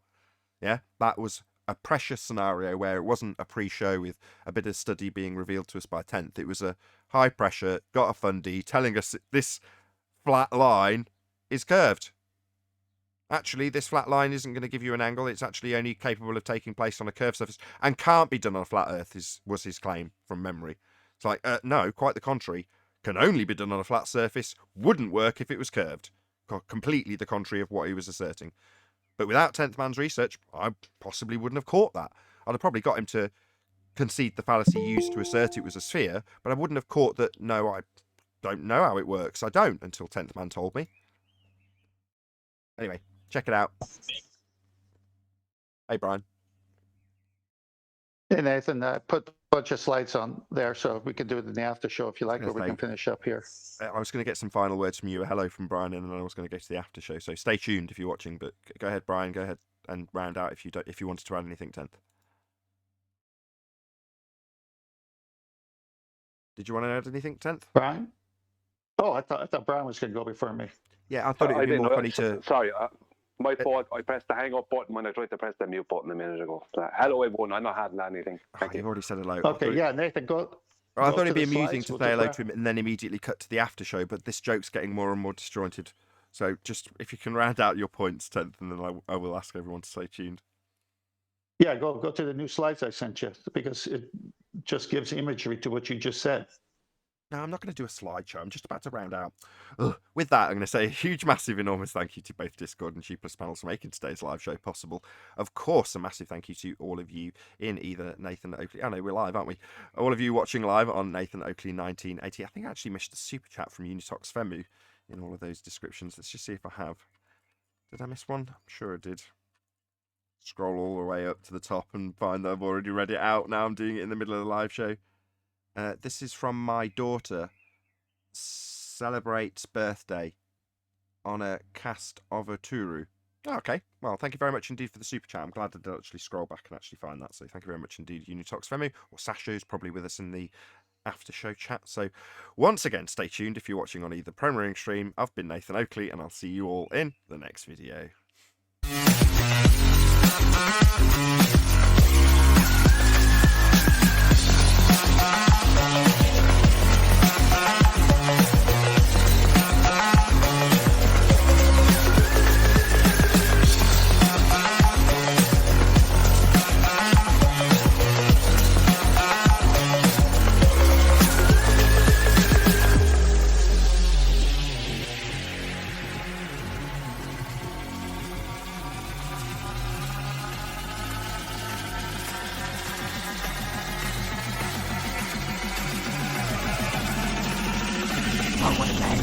What a lovely day! Yeah. Okay, I've got your first slider with the circles of equal altitude. Is that the one you wanted first? Yeah, because you were talking about it, so I was throwing it up there so that you could show it as you were summarizing, but you were into a good summary and didn't see it, so I figured we were going to show the audience these pictures again. So max 2 things at once, so trying to get everything queued up, ready to do the outro and get everyone's lines closed and say what I'm going to say whilst gathering together the stuff for your presentation. That's never going to happen at the end of the live show, so I'm really sorry to do it there and then. It's all right, no problem. We're among friends here. All right, so that's what you were sharing verbally. Now they can see it in a picture. For those who haven't seen it before, those are the 3 circles of equal altitudes, and the fixes where all 3 meet. That's where you are, and those circles represent hundreds and thousands of miles, depending on which star you are sighting with your sextant. As you can see in the next picture, just defining one circle of equal altitude, you need a triangulation. You can see it right there. It's 50 degrees from anywhere on that circle. You got the baseline going from you on the edge of the circle all the way to the geographical position of the sun, let's say here. And that has to be a baseline of 0. It must form a 90 degree to the zenith, perpendicular. And then the angle is where you are on the circle. And this is triangulation, 3 straight lines. The next picture, again, the observer is where all 3 circles meet. This is killer for the globe. Can't happen. The next picture showing how you waggle the sun, in this case, with your sextant left to right until it barely touches the horizon. It shows you the right way of doing it and the wrong way of doing it. But look at the triangulation you need. So there's the sun, there's the zenith position, and directly underneath is the GP, geographical position or subpoint of the sun. There you are with that 0 line distance y. There's your angle, and then there's one circle of equal altitude showing you on a globe. It's really funny because it's showing you it's got to be flat on a globe. I mean, this is really ridiculous. And then the last you say one, that it's not flat on a globe; it's just flat on a circle. So they've got an oval of equal altitude on a circle for some reason. yeah, but this is what's so funny. They show it on a circle, a 2-dimensional circle. It can't work on a sphere, obviously. See, in a circle on a piece of paper, you can draw it's 2-dimensional, and you can do a radius. You can do all that, okay? And you get the curve. You get all that with a circle. Now they're trying to say that depicts our 3-dimensional world. Well, it doesn't. Yeah, basically the bottom picture says, now assume that where you're standing, you are standing at 90 degrees to somebody who's got the sun actually above them when you're looking side on to a sphere. So you're at this point where this arrow points at, and your sun is no longer above you, it's off to the side of you. You know, don't think of it as being on the horizon either. It's way above it because the horizon is now below you. Your horizon is down now in this depiction, and you're standing 90 degrees onto a sphere. You're basically pointing outwards. And you go, why do I have to assume any of this crap? Well, because none of this actually works in the first place, so we've got to put it in a strange orientation to disorientate you, because what we're actually doing is assuming that it sits below a flat surface when we take this triangulation measurement. In fact, it has to sit on a flat surface or we couldn't be doing this. But we need to skirt that and put you on a sphere and give you an oval of equal altitude on a circle in a 2D depiction with a star that's a sun that's off to the right, still above your head, even though the horizon's now below your feet. It all makes no sense. But there we go, that's their way of getting around the fact that this absolutely unequivocally does not work on a sphere. So the last picture, real world versus Eratosthenes mistake. When you're going to pre-assume a globe, globers, ballers, respectfully, you're going to measure shadows. And you're going to say the shadow is caused by the curvature of the Earth. And that's exactly what the right-hand side of this picture shows, is that the well at Siam and then Alexandria, 500 miles away, there was a shadow. So over the well in Siam, there was no shadow. It was the equinox. And then the 500 miles away, somehow with a walkie-talkie, Eratosthenes figured out the 7.2 degree shadow. Then because they have a sphere, how many 7.2 goes into 360 degrees, they figured out the circumference of the Earth.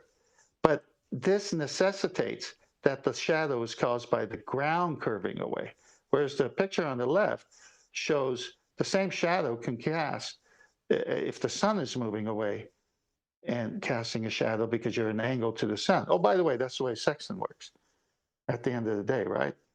So let's go back to the picture of the sun coming with parallel lines to the Earth in the live show. Tell me when you're there.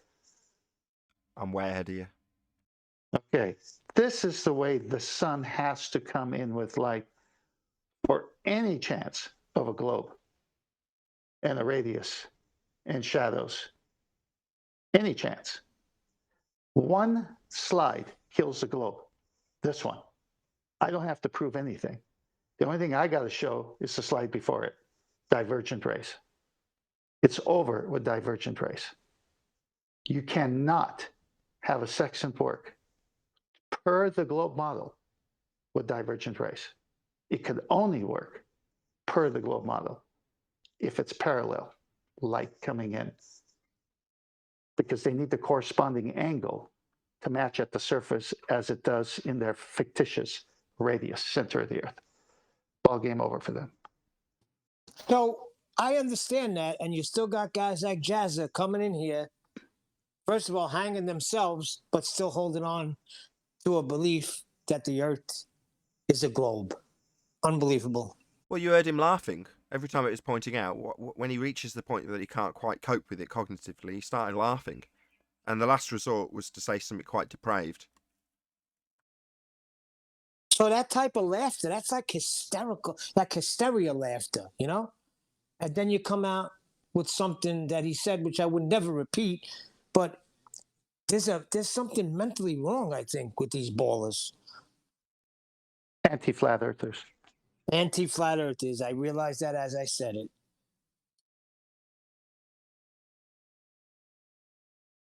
When they're doing it while they're rumpusing and bracing against us and talking through us and saying really horrible things. So the laughter would actually be more accurately described as maniacal. Okay, just explain maniacal to me. I think I know what it means, but tell me. A laugh that comes out when you're behaving badly or in a bad way. So you're behaving, let's say you're being violent and you start laughing, that would be a maniacal laugh. Well, in his case, while he's talking through us, bracing against us and asking me about my kids dying or something equally vicious, he's also laughing, making it a maniacal laugh. Yes, that's better than hysteria.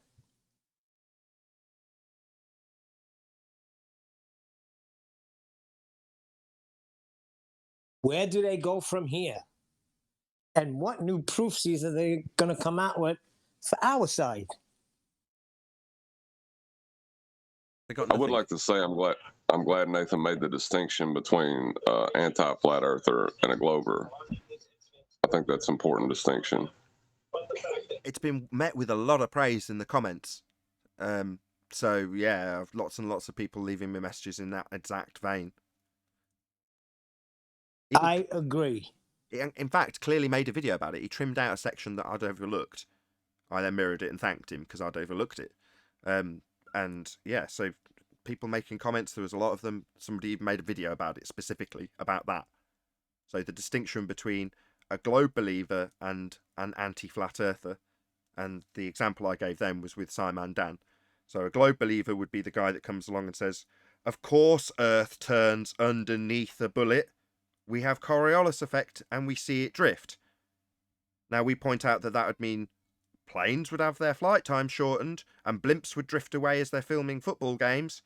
And they say, when they're an anti-flat earther, because that's what happens if this is a very short timeline in this example, they then say, no, your reference frames that you've just detailed, aka debunked, are ruined.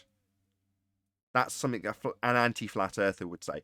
In other words, they have to work around the demolishment of their globe claim. The globe claims we turn underneath stuff that's not attached. We point out that it doesn't. They tell us Earth and atmosphere moves us one. They tell us that my reference frames I don't claim are ruined. They tell us that we don't understand. That's an anti-flat earther. Yeah, I agree with that. They're willing to just make up anything on the spot. That's what an anti-flat earther will do. They're willing to say anything on the spot and make up any ridiculous argument as long as it goes against the demolishment that we will have presented of something that is part of the official rhetoric. Yeah. A string of fallacies, a string of ad hominems, a string of anything, including a massive interruption and audio chaos that takes it away from either having the devastating claim that they can't get around delivered to them, or having to provide a rebuttal for the devastating claim they've had repeated to them 16 times while they talk through it. Again, that's an anti-flat earther. Yeah, it's like the difference between being ignorant and willfully ignorant. You know, like if you don't know you're ignorant, that's not your fault. But if you're willfully ignorant, that is. Well, it's a bit I thought immediately, yeah, that's a good example. Other than the fact that it's beyond willful ignorance, because they're attempting to get around it with non-rhetoric based answers. You know, they're told by an astrophysicist gravity literally isn't a force, and they'll come away, work around it to see if they can find a different citation that says it's an emergent force. Like, it's really been made clear by everybody who's in that field that it's not a force, but you need it to be, because if you haven't got it as a force, which you did when you were a normie and you just laughed at us and said gravity, we point out how it doesn't work the way you think it is, and you've got to then work around that, and it doesn't matter if your workaround goes against the heliocentric rhetoric, because by then, that's irrelevant. You've just got to beat the flat earther who's debunked it.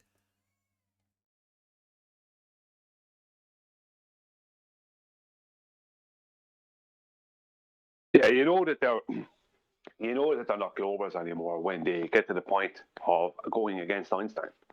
That says it all. Yeah, somebody who did that today was Jazz. He basically told us that the horizon's not physical, geometric Earth curve. That was his opener.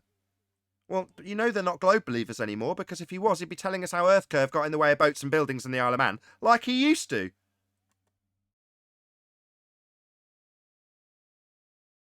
Yeah, because they can't. That's a claim that they can't make anymore, because it turned out to be completely false. So now they're in the position of claiming that the horizon is only apparent, or apparent only, let's just say, not geometric or physical. And Einstein did claim a force between masses. Telling me a force of attraction between masses, when it's complete and utter rubbish. But they are willing to say it, because whatever they have to do to keep what they want, to keep alive the thing they need to stay alive, because that's where we're at. And the people watching just want to hear that they've done it. Doesn't even matter if it makes sense or goes against the heliocentric rhetoric, because how it will be positioned to the dumb audience that's just looking for a cognitive affirmation of what they already believe. They just want to hear that anything that's slightly troubling has been dealt with, in whatever way, by their guru. And so long as their guru says, I've debunked it, here's how I've debunked it. The gravity force that's not actually a force, but you can think of it as a force, even though literally it's not a force, end quote, George Musa, is actually an emergent force, and that holds the gas here in violation of natural law, without containment.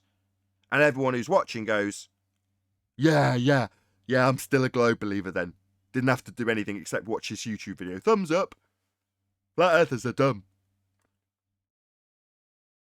Yeah, I mean, Einstein, I believe, now, there's not even my belief on it, that he kept the word gravity there because he knew the world was so tied to this belief of a force of attraction between masses. But he states very clearly that what people think or thought was gravity, in his theory of general relativity, he states very clearly that it's just an effect of acceleration, a fourth dimensional effect of acceleration, and that's all it is. That it basically, I can't read his thoughts, but to me it sounds like he was correcting them, kind of, and letting them down easy, kind of thing, with his theory of now his theory of general relativity is a lot of rubbish as well. But that's besides the point. The point is that is their current rhetoric.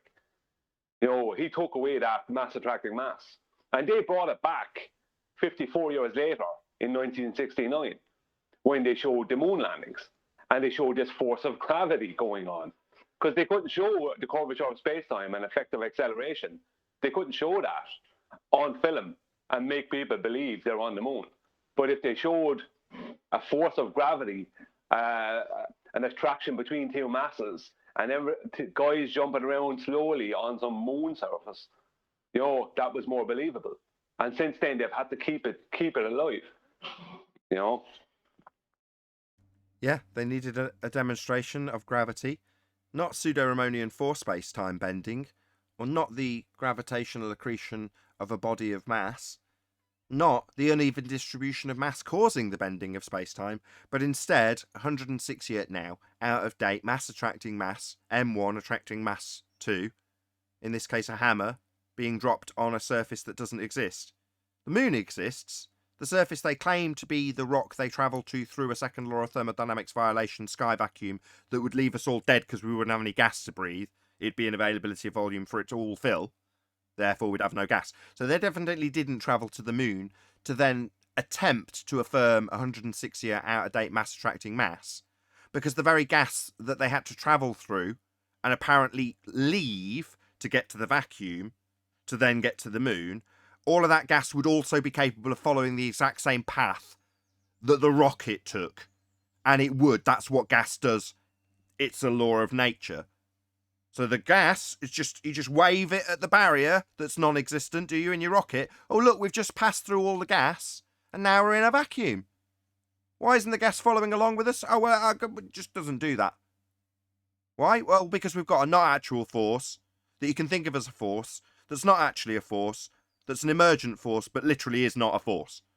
And that holds the gas here when we travelled to our fake place and faked going to the moon. Yeah, all nonsense, all in violation of natural law. The sky is not a vacuum. They definitely didn't travel to the moon. And when they got there, they definitely didn't confirm that mass attracts mass. Gas defies that.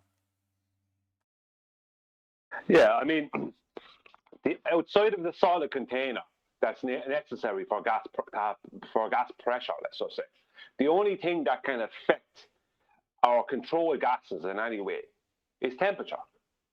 There is nothing else. Temperature is the only thing, because that can decide on that decides on how close a gas is to becoming or going from a phase change back from gas back to liquid or whatever. So temperature decides what gas does, but gas will always fill the available volume. It will always do that. Temperature can control it within a container, but gas needs a container to have any pressure at all. It's just... No, you're spot on. The second delta after temperature and containment is going to be phase change. So if you started to argue about a delta of a delta caused by a temperature change once you've got containment, that would be the gas, which is filling any available volume, but then undergoes a phase change because the contained system allows it through temperature changes and variance as you raise in altitude. Well, all of those factors require containment for you to have gas pressure, for you to vary the temperature, for you to induce phase change, for you to have it fall back down to the ground and then start the process off again with the gas going up. All in total defiance of gravity as a force of mass attracting mass. It isn't. Well, to have temperature, you need a container. So to have gas pressure, you need a container. And to have a vacuum, you need a container. Now, we have a gas pressure gradient, something that is only possible due to two things: a container and temperature. Temperature is only possible due to container. You know what I mean? You can't have temperature without a container. You can't have gas pressure without a container.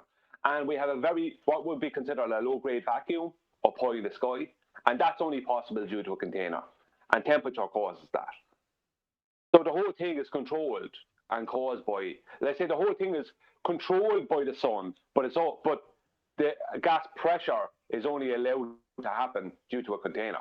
Because the whole thing, there wouldn't be gas pressure, there wouldn't be vacuum, and there wouldn't be temperature if there wasn't a container. Spot on. You've got to have containment in the first instance to have gas pressure. It's the necessary antecedent of the gas pressure. A contained area for the gas to press upon, because if there isn't one, it just keeps going. And if the sky was a vacuum, and as you correctly identify, you can't have a vacuum without a container either. Nature abhors a vacuum. If the sky was a vacuum, then the gas would just fill it and try and equalise. That's all gas wants to do, just moves in whatever direction it's moving in till it hits something. And if there's no container to hit, it just keeps going. And where's it going to go? Well, wherever it can go. Well, if the sky's a space for it to go, that's where it's going to go. And we'd never develop gas pressure to begin with. Earth as a sphere would never develop gas pressure. It can't. Every time a gas particle's released from the rocks, it just flies out in whatever direction it flies out and keeps going. Never collides with anything. Just keeps on going. So where are you going to attain gas pressure from in the first place to start arguing with us about gas pressure deltas, gas pressure gradients, temperature that we've got, and require containment to have all of it? You're never going to develop gas pressure in the first place if you've got a sky vacuum. Yeah, well, I mean, their argument that they hold on to, that a force of gravity, something that's 106 years out of date, even within their own official rhetoric, is creating a gas pressure gradient, is such a load of rubbish. It would be such a better argument for them to state that it's being created by temperature. At least then they'd have something. Then we'd be at the point of arguing the temperature needs a container. But the thing about it is that at least that they'd have a more realistic argument. Because anybody, you can show it, you can go to any university or any primary school, and you can only show the same thing. If you want to show a demonstration of a gas pressure gradient, right, you have to show it within a container, whether you're showing it to little kids in a primary school or you're showing it to professors in a university, right? You're going to have it contained, and you're going to have a temperature change for that gas pressure gradient to be created. So why would they hold on to? I don't understand why they held on to and why they continually hold on to this. Gravity is creating a pressure gradient. It's the worst argument ever, because they don't even have the gravity in their own official rhetoric that they are claiming anymore. That's 106 years.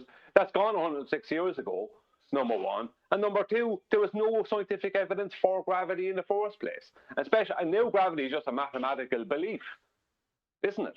So I don't know what they're doing. Indeed. They can't assert temperature because they have a thermosphere. So if they're they couldn't assert temperature as a container. Well, see, yeah, but they could keep the argument, John, within let's just say 30 miles off the surface of the Earth. They could try that. No, they can't. Now, maybe I shouldn't be giving them ideas. No, they can't. They can't, because let's say they do. Okay, so they say, oh, well, we've already got gas pressure within 30 miles. We know that for certain. Where'd you get it from? Earth a sphere? How did you develop it within the first foot? Yeah, no, I understand. I'm not going against that. But my point is, they could make their argument and hold their argument within the first 30 miles when they're talking about a pressure gradient, and just ignore the whole thermosphere carry on. I'm only speaking as if I was on their side, what I'd have to do, because there's no way you're right. Arguing. No, that is what they do. They argue all day about the delta of gas pressure and skirt the issue of having it in the first place. So where'd you get it from if the sky's a vacuum? How did any gas emerge from the ground and then stay within the vicinity of the ground beneath it when all it has is an availability of space to fly off in, and there's nothing going to influence its change of direction because gravity's not a force? So it's not coming out and going, oh no, I'm going to slow down and then stop and then I'm going to go back down again because of gravity. No, that's definitely not what gravity does. But we can describe what gas does. It just expands in all directions till it fills whatever volume it's got. So you'd never develop gas pressure. But that's exactly what they do, Brian. Yes, you're right. As a baller, they're just going to ignore that and argue all day about how you've got a thinner air at the top and a thicker air at the bottom. It's like, well, it's produced down low and it gets thinner because it's going up in defiance of your gravity that you're claiming. So it has made its way to the top of Everest, even though there's very little gas actually being produced there. And there's gas above it, even though there's none being produced above the tip of Everest. None whatsoever being produced at all. But yet there's still gas there. Well, how did it get there? Oh, it went up, didn't it? And that's what it would continue to do into whatever space it's got. If there was a sky vacuum, it would just fill it. But even if you just look at their Mount Everest claim, right? That's such a bad claim because they never did any research. The reason that you have such a low pressure at 5.5 miles up, which is what Everest is, I think Everest is 5.5 miles high. The reason it's such a low pressure there is due to the atmosphere I have to say the word atmosphere, sorry, the atmosphere plane, let's just say. So boundary layers. Right? The boundary layers is where the majority of all gas pressure is. When you go past the boundary layers, your local boundary layer, like when you see the clouds, this is all part of that presentation I did. In the summertime the clouds are higher than in the winter time they're lower, or in warmer conditions they're higher, in the colder time they're lower, because the boundary layer rises and falls. In the daytime the boundary layer is higher, and in the nighttime the boundary layer is lower, right, on average, right? The boundary layer is the reason, because Everest is way above any local boundary layers. So that's why it's not like it's a gradual thing. It's not so gradual. Once you go past the boundary layer, it's not so gradual. The majority of gas pressure is within the boundary layers. All they had to do was do one search on this. And instead they spend years arguing instead of actually finding out the real reason. It's mind-boggling. Sure, but ultimately when that question's asked about why we have got less up at the top of Everest than at the ground, it's like, okay, but ultimately speaking, it's all still made its way up. So in terms of why it's there at all, it's made its way up by a diffusion. An entropic effect is the only reason it's up there in the first place. It's up there, I might add. Well, yeah, so it's made its way up, and it's getting further and further away from the 160-day M1. So what's going to stop it carrying on? Because entropy says it's just going to keep going. What's that? Oh, well, gravity. Well, if you're going to assert that there's a force holding it here, it would have to go up and then slow down, stop, and then change direction all on its own. I.e., if you're watching it, because we've got an emergent force making gas completely defy gas behaviour, that would be to say that it goes up and stops, reaches absolute zero, something that is not possible, in order for it to then go back down again. It can't do that. That's beyond the behaviour of gas to do that. But with a not actual force we can think of as a force that's literally not a force, they want to assert that's what's happening. Total violation of the second law of thermodynamics, with a not actual force that's not scientifically valid. It's got two different versions. One is pseudo force space that isn't even in a real dimension, and the other has been debunked because we've got gas doing what it does.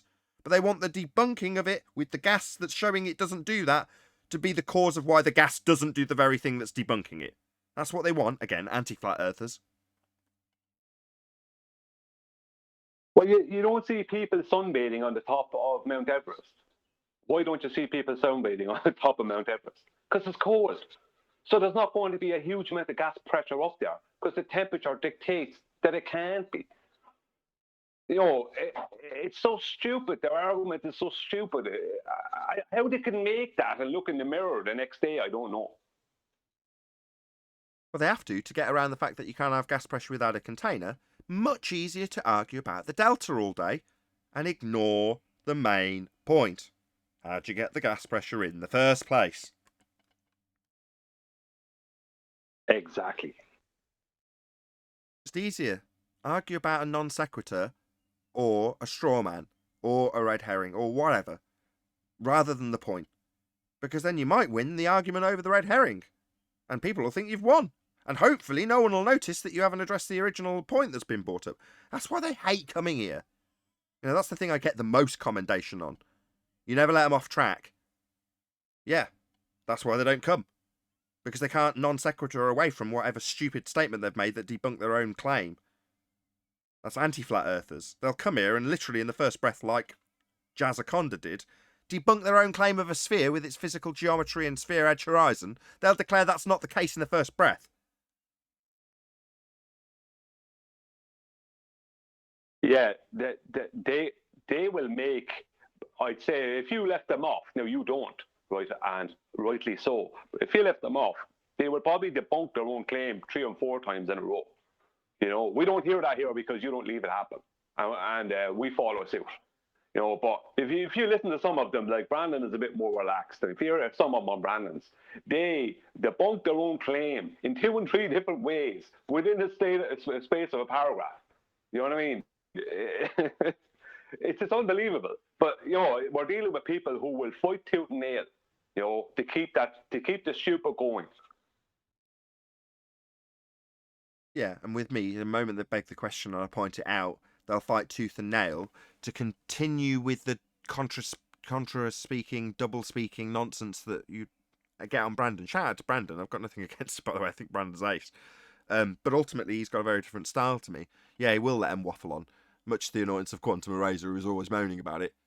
Why isn't anybody telling him? It's like, yeah, that's how that style goes on Brandon's show.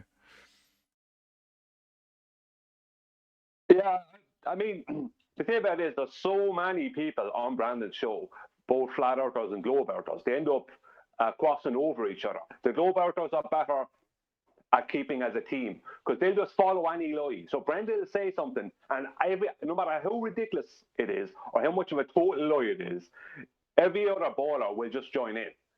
Whereas that won't happen with the flat earthers. They'll argue with each other. Do you know what I mean? We'll argue with each other if we feel something is wrong or we feel someone said something that's incorrect. You know? But also as well as that, the flat earthers talk over each other and miss each other's points and stuff like that. So that goes against the flat earthers in that arena on Brandon's.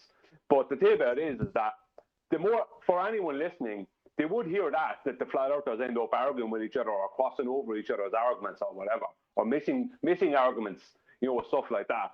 But what they would also hear is someone like Brendan making saying just a straight out lie, and all these other people just joining in with her, knowing that it's a lie, knowing that they can't back it. You know, and Brenda would just say anything. She's the ultimate anti-flat earther. She will say anything, literally anything, won't she? There's no limit to what lie she will come out with. Well, that's how you can tell we're a cult, because we can't agree. You know, that's cult behavior right there. You know. So just for the sarcasm overcome, no. If we were a cult, there'd be a cult leader, and we would all do precisely what they said, to the point of drinking Kool-Aid laced with poison, because the cult leader told us to. We don't do that. Quite the contrary, we all seem very individualistic in terms of our approach, on the most part. For the most part. Yeah, I mean, we have to be diplomatic with each other because we disagree with each other so much. I mean, there's so many times we disagree with each other, even just us here on the show. We have to be very diplomatic about how we go about it, because otherwise we'd end up insulting each other. You know, so we have to be diplomatic about what we do. You know, so like we flat earthers are arguing all the time. Well, why? You know why? Because we know we don't know. You know, we're trying to figure stuff out. You know, there's a lot of stuff we don't know, and what we were told was the correct official rhetoric. We found out is a complete load of rubbish. With that, I'm going to say a huge, massive, enormous thank you to both Discord and Jeepers panels for making today's after show possible, and of course a massive thank you to all of you in either Nathan Oakley 1980 or Nathan Oakley premiering streams for hopefully smashing the super chat, liking, commenting, sharing, subscribing, and all that good stuff. Also, below this video, you can get £50 for swapping your UK electricity supplier to Octopus Energy. I've been Nathan Oakley, and I'll see you all in the next video.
What a lovely day!